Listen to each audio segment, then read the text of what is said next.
There are nights when you wonder quietly, what is wrong with me? Why do I wake up tired even when I've slept? Why do I feel alone even when surrounded by people? Why does joy slip through my hands so easily as if it was never mine to hold? And in the silence, a cruel thought repeats itself. I must be broken. If you have ever felt broken, this voice is for you. Stay. Subscribe. Let Sacred Murmur remind you of what the world made you forget. You have carried this thought for years, hiding it under smiles, burying it under busyness, covering it with laughter that doesn't reach your eyes. But listen, the brokenness you think belongs to you is not yours. It was given to you, planted in you by voices that said, be stronger, by systems that only value what you produce, by a culture that fears silence and mistrusts stillness.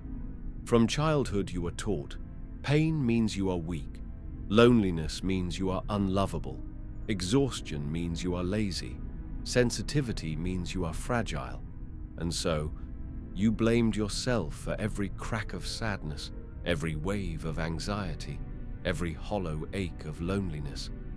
But tell me, how could your soul, born whole and alive, ever be broken? Does a flower lose its beauty because the air around it is poisoned? Does the ocean lose its depth because the sky above is storming? Number, and neither do you. What you call brokenness is your body, your heart, your spirit, responding honestly to a world that has forgotten what it means to be alive. This world praises exhaustion. If you are tired, it whispers, work harder. This world worships noise. If you crave silence, it calls you strange. This world rewards numbness. If you feel deeply, it labels you unstable. And so you see, the sickness is not within you. It surrounds you. You bleed only because you are alive enough to feel the wound. The cruelest lie you were ever told was that the pain is your fault. It is not. Your anxiety is not weakness. It is your soul crying out against chaos. Your loneliness is not shame. It is proof you were made for deeper love. Your exhaustion is not laziness. It is the wisdom of your body rejecting an inhuman pace. So ask yourself now, is this brokenness? Or is this a deeper kind of wisdom? You are not broken. You've simply remained sensitive in a world that numbs. You have remained soft in a world that hardens. You have remained human in a world that forgets humanity. And that is not a flaw. It is your truth. If you are not broken, then what is it that weighs so heavily on your chest? It is the world around you, a world that looks alive but quietly suffers. We live in a culture that confuses busyness with meaning, a society that worships speed, yet forgets where it is rushing to. We are drowning in noise, yet starving for real conversation. The world is sick, and like a fevered body, it sweats distraction. It trembles with endless activity. It hides its fear behind glowing screens. The poet T.S. Eliot once wrote, "Where is the life we have lost in living? Where is the wisdom we have lost in knowledge? Where is the knowledge we have lost in information? Do you feel it? We have traded depth for surfaces, connection for convenience, presence for performance. That is why you are restless, why your heart feels misplaced in the middle of a crowded street, why you look at your phone again and again and yet find nothing that nourishes you there. The sickness is subtle. It hides in the constant need to stay updated, in the quiet addiction to distraction, in the belief that your worth is measured in likes, in achievements, in how much you can endure. This world has forgotten the rhythm of silence. It has forgotten the value of stillness. It has forgotten that the soul cannot breathe when the air is filled only with noise. Carl Jung once warned, "The pendulum of the mind oscillates between sense and nonsense, not between right and wrong." And here we are, swinging wildly between empty pleasures and empty fears, rarely finding the quiet center of truth. Is it any wonder, then, that so many feel disoriented, that so many lie awake at night with the quiet ache that nothing feels real anymore? The world is sick, not because it is evil, but because it has forgotten itself. It has lost its memory of stillness. It has lost its memory of wholeness. And yet, here you are, sensitive enough to notice the cracks, awake enough to feel the weight of this sickness, alive enough to resist the numbness. That sensitivity you carry, the one you've mistaken for weakness, is proof that your soul still remembers what the world has forgotten. If the world is sick, then your pain is not a failure. It is a sign of health, a quiet proof that something inside you still refuses to adapt to madness. Your anxiety, it is not weakness. It is your nervous system shouting, "This chaos is not safe. This pace is not human."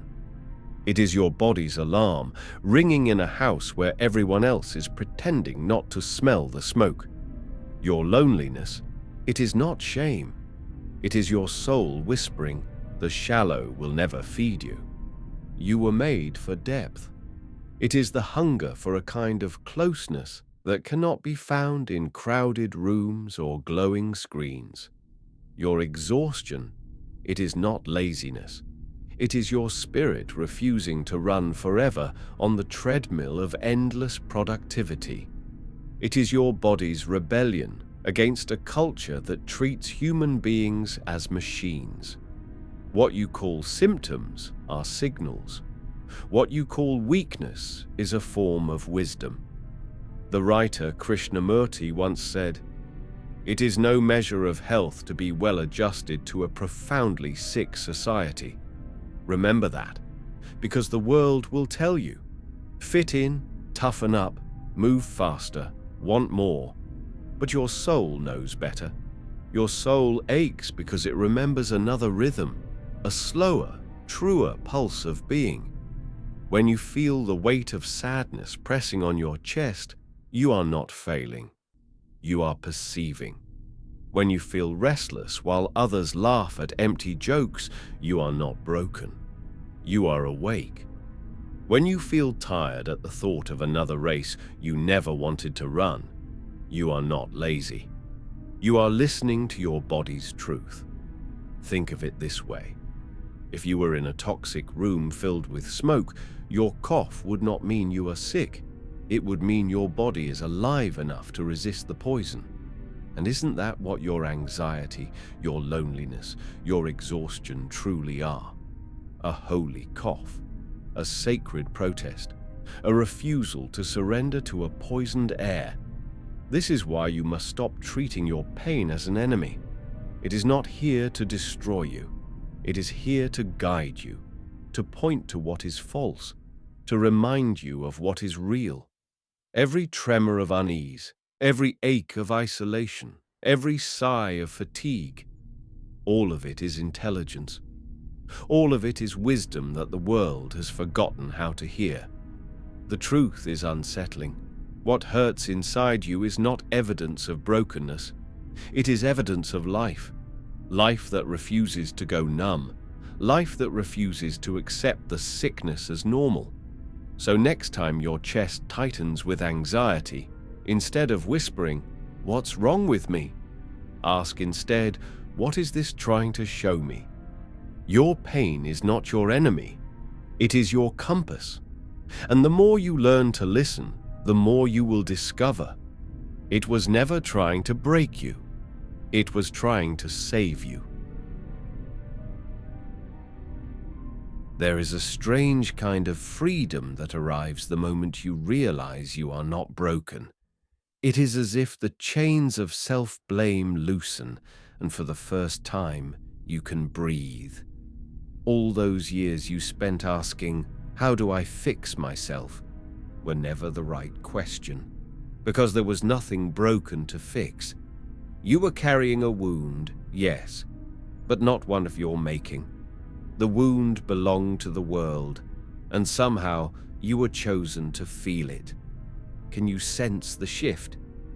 The shame that once whispered, "You are defective," begins to fall silent. In its place, a quiet truth rises. You were never the problem. The world conditioned you to look inward with suspicion, to see every tear as weakness, to treat every restless night as failure, to punish yourself for being too human in a place that has forgotten humanity. But when the veil lifts, you see clearly. The restlessness was your longing for truth. The tears were your soul's cleansing. The sleepless nights were your body refusing to be lulled by lies. There is a freedom in knowing this, because now you no longer have to exhaust yourself trying to mend what was never broken. Think of the relief in that.